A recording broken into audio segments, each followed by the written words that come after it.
Good morning. We are September 25th, 2022. We have a lot to talk about today. We have a departing coronal hole, an incoming coronal hole. We have some solar flaring and CMEs that have taken off. There goes one right there and one up here, and there's some that'll come down here. We have two hurricanes to talk about, and we just got a tremendous amount of news. So let's get to looking at the solar flaring. We have had a long duration C and an M class flare back on the 23rd. We've had a series of C class flares to yesterday. And looking at the events on the sun today, 3110 and 3107 seem to be our big players. Let's check out where those are located on the face of our sun. Starting out with 3102, we're departing, and it has worn itself out, and it is just starting to fall apart. 3109 and 3108 aren't doing anything. They're just holding tight and not really developing. But 3105 is Earth facing. It's holding in there. 3107 is growing. 31010 we're going to look at. But let's start with 3105. 3105, it has a 65% chance it's going to produce a C, 20% chance it's going to produce an M-class flare. It really isn't growing, but it's holding steady. And this is where it's got its activity from. Right here, we're in this area where you could see that the positive and the negative are tightly wrapped within each other. Not a big region, but it is there. Jumping down to 3107, you're going to see that this has a much broader area, that those positives and those negatives are interwoven. And that one is at a 75% chance of a C, 25% chance of an M-class flare, and it's already produced 4 C-class flares today. So it is growing in size, growing in the number of umbras. It is just off Earth facing, and it will be Earth facing tomorrow. So this one, even though it's just not quite to us yet, I think it will still brush us, and what it is producing will be hitting us. Jumping over to 3110, this one I'm not so sure about. This is where we've had a major CME come out of. It's down in number of sunspots. Not sure what, oh goodness, not sure what it's going to do here, whether it's going to grow, take a break. It has produced 3 C-class flares today. It's 75% capable of producing a C, 25% capable of producing an M, but it's shrinking a little bit in number of umbra. And so far, the northern sunspots, they haven't been producing and growing in size as they rotate around toward Earth facing. So this one's going to be a little bit of a will it or won't it situation. We're just going to have to keep our eyes on it. Looking back over the last 2 days, September 23rd, we had 10 CMEs, one of which was considered a full halo. It came from the 3102 region that was a little more Earth facing, and there was enough of produced off that it was considered a full halo CME.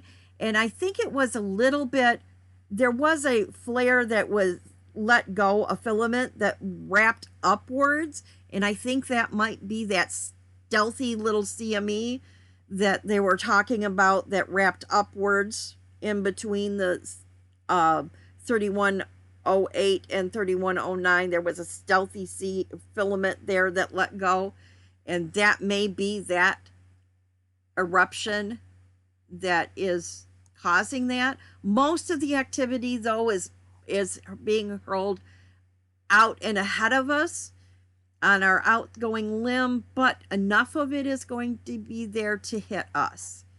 Looking ahead to yesterday we had 7 CMEs, one of which was considered a full CME. This again, I think, was a filament eruption, and you can see that it is got flaring coming all the way around the disk. Jumping over here to LASCO, you can see that CME letting go there. Here's a stealthy little CME from 3110, and here's a big blast from 3107.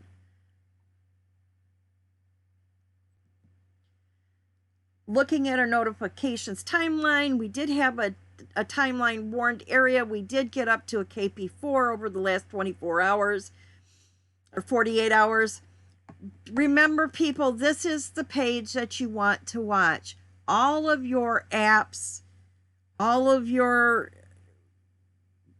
cell phone apps, all work off your NOAA information, and your NOAA timeline will update first. So this is the place you want to look for those sudden onset warnings.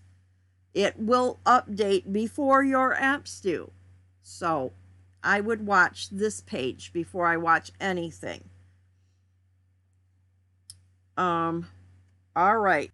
Let's talk about the good news, bad news. Fiona up here in Canada has absolutely wreaked havoc. And half of the eastern side of Canada is without, along the seaboard, is without power. They had over 5 inches of rain, and life is just miserable. They've recommending people shelter in place because of the storm damage. And hopefully people have a way to stay warm because it is extremely cold. This was actually one of the lowest pressure storms to ever hit Canada. So the lowest pressure ever. That is significant.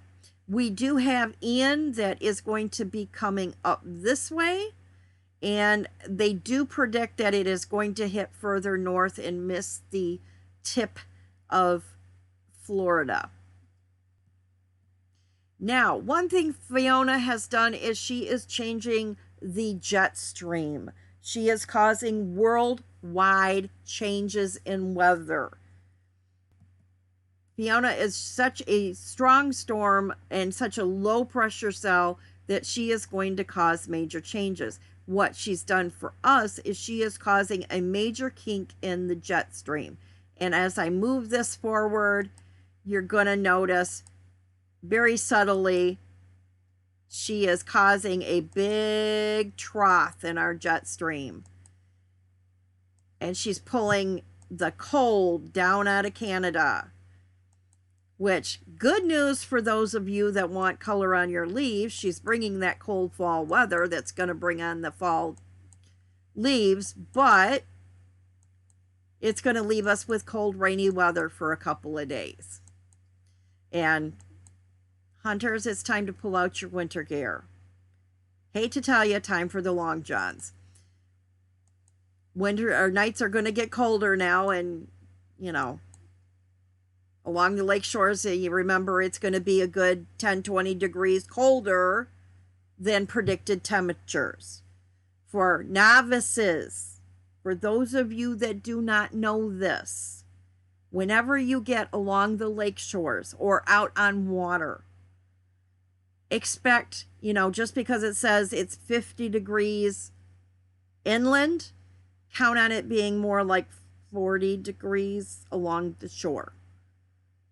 So it would not be remiss to get your gloves, warm socks. It's not going to be stupid if you get a pair of boots out a little bit early. We're getting to that time of year. It's not going to be stupid to stop and load up on hand warmers and put them in your car for when you need them. It's that time of year to start getting that stuff in your car.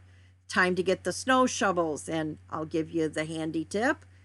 Get some good old-fashioned kitty litter. Get it in a covered 5-gallon pail for your car, because when you hit icy spots and snow and whatnot, the old-fashioned clay type kitty litter. It'll save your life if you need to get out of a stuck spot and you're by yourself. Looking at the short-term weather forecast. Oh, let's get back here to today. Today we are rainy and it is going to linger for the next couple of days. We are just going to be stuck in this really cold, rainy, nasty fall weather. But it should pass and we should see by Wednesday some clear skies.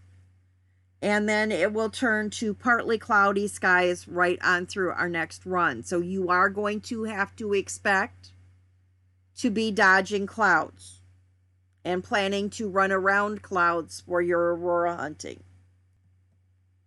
I do want to preface this by saying I do not get paid to promote this, but I strongly feel that this is a project we all should be involved in.